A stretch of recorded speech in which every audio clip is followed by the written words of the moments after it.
Alors, Bezrat Hashem, le Chok l'Israël ce matin, mercredi, Parashat Vayechi, le Nishmat, Shmuel Sabach, Bar Alia, et le Mazal Tov pour le petit bébé qui se vient, Raphaël, Dahadi, qui vient de se circoncire. Tanu Rabbanan, Aoskim Ba Mikra, Mida Ve'ena Mida. Alors, on va expliquer. Quand Moshe Rabbeinu était sur le Sinaï, il a reçu la Torah. Mais il a reçu toute la Torah. Qu'est-ce que c'est toute la Torah? Dans la Torah, il y avait la Torah écrite et la Torah orale. Dans la Torah écrite, on a 24 livres. On a le Pentateuch qui contient 5 livres, Bereshit, Shemot, Vaikra, Bamidbar, Devarim. Ensuite, on a le Nevi'im, tous les prophètes, et on a le Ketubim. En total, ça fait 24 livres de Torah écrite. Ensuite, on a la Torah orale. Dans la Torah orale, nous avons la Mishnah et la Gemara. À l'époque de Moshe Rabbeinu, à l'époque de Tanaïm, dans la Gemara, il y avait 700 livres de Gemara. Aujourd'hui, de 700, il nous reste que 63 livres. Pourquoi? Ça a été condensé. Et je vais vous expliquer pourquoi. Parce que la Torah écrite est obligée d'être écrite pour la lire. Tu ne peux pas lire un verset s'il n'est pas écrit écrit devant toi.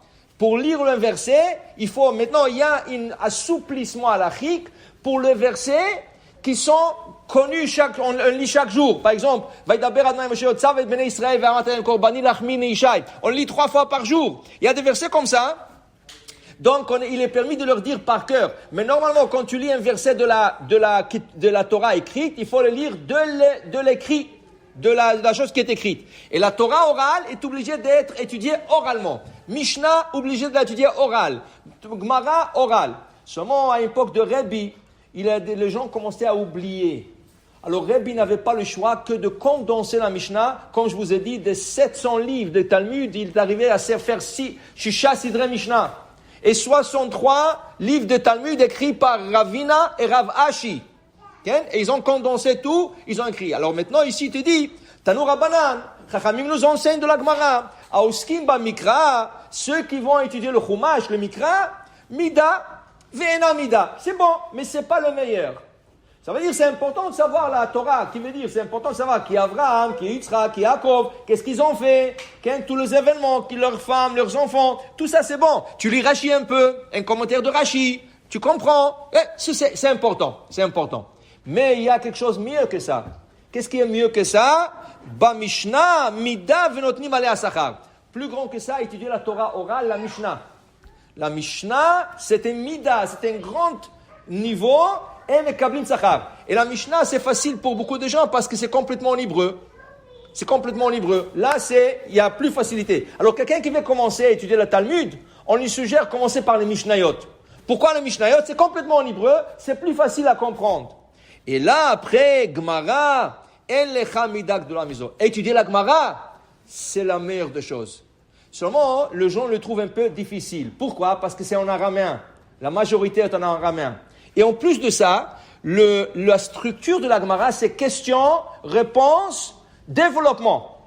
Alors la Gemara, qu'est-ce qu'elle fait? Elle prend la Mishnah et le développe. Alors il y a beaucoup de gens qui ne veulent pas se casser la tête. Mais Baruch Hashem, maintenant les gens ne sortent pas, n'ont pas où aller. Prends une page. Tu n'es pas obligé de la faire toute la Gemara. En vérité, il y a des groupes qui étudient le Talmud en entier, les 63 livres, en 7 ans. Ça s'appelle Daf Hayomi. Daf Hayomi, ça veut dire une page par jour.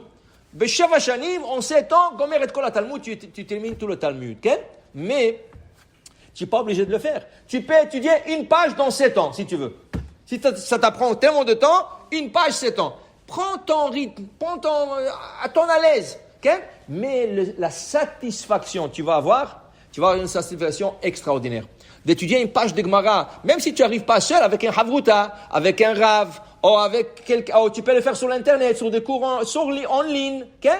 Mais c'est une satisfaction extra. Pourquoi? Ça te donne l'archov de penser. Ah, il a dit comme ça. Pourquoi il a dit comme ça? Et l'autre, il attaque. Le rabbin, il dit non, c'est pas comme ça, c'est comme ça. Qui c'est qui a raison? Je suis les preuves. C'est une grande satisfaction. Alors, en lechamida, gdola mizo, ça c'est la plus grande chose qu'il peut avoir. Maintenant, ul olam, everatz la Mishnah yoter min la Gemara. La Gemara continue en disant, tu sais, c'est mieux d'étudier la Mishnah. Une seconde. Tu viens de me dire que la Gemara, c'est mieux que le Tertov la Mishnah. Alors pourquoi tu dis ratz la Mishnah? Pourquoi la route la Mishnah? Pourquoi courir la Mishnah? Dit la Gemara, Bime Rebbi Nishnet Mishnazo, Gmarazo. Ça, c'est à l'époque de Rebbi qu'on a dit ça. Pourquoi? À l'époque de Rebbi, tout le monde a entendu. La Gemara, c'est la meilleure des choses. Ils ont listé la Mishnah de côté. Et ils ont commencé à étudier la Gemara. Mais c'est un problème. La Gemara, c'est le développement de la Mishnah. D'abord, il faut savoir la Mishnah pour étudier la Gemara. Alors, il a dit, Rebbi, non, laissez tout et commencez à étudier la Mishnah. Qui a dit quoi? Ken? De quoi on parle? Et rien qu'après, on peut aller et étudier et s'investir dans la Gemara. Alors, pour vous dire vraiment, il y avait un homme, c'était un boxeur. Son fils, il a fait tchouva. Alors, son fils a fait tchouva. Depuis qu'il a fait tchouva, son fils, il n'avait plus le langage avec son fils. Ça veut dire, le fils étudiait et le papa regardait le boxe sur la télévision. Il avait déjà 60 ans et quelques. Il regardait des matchs de boxe. Il se regardait lui-même dans le match et tout ça. Un jour, il dit à son fils, allô, avant, tu venais avec moi, on prenait des pop-corn, on s'assoyait ensemble, on regardait la télé, on regardait le boxe. Maintenant, tu ne me parles plus. Papa, il dit, qu'est-ce que je vais regarder le boxe? Ça vaut rien. Moi, j'ai la Gemara. Gemara, qu'est-ce que c'est? Mais je ne sais pas. Il dit, papa, c'est trop difficile pour toi. Il dit, s'il te plaît, commence à m'apprendre. Imaginez-vous, ça lui a pris 1 an pour apprendre à son père une page. 1 an. Il a étudié avec son père. Quand le papa il a fini la page, il dit, moi, je vais faire Siyum. L'autre, il commence à rigoler. Il dit, papa, le Siyum, on fait quand on termine la Gemara. Il y a des Gemarotes qui ont 30 pages, des 60 pages, des 100 pages. Mais tu as pris une page. Je vais faire Siyum. Il est parti demander à son Rabbi Moshe Feinstein. Il dit, Rabbi, qu'est-ce que j'ai fait? Il dit, non, il faut écouter. S'il a le plaisir de faire Siyum sur une page, fais-lui une Siyum. Il lui a fait Siyum, ils ont fait une grande fête à la Yeshiva, ils ont mis tous les élèves, ils ont fait le Siyum, ils ont fait tout ce qu'il faut.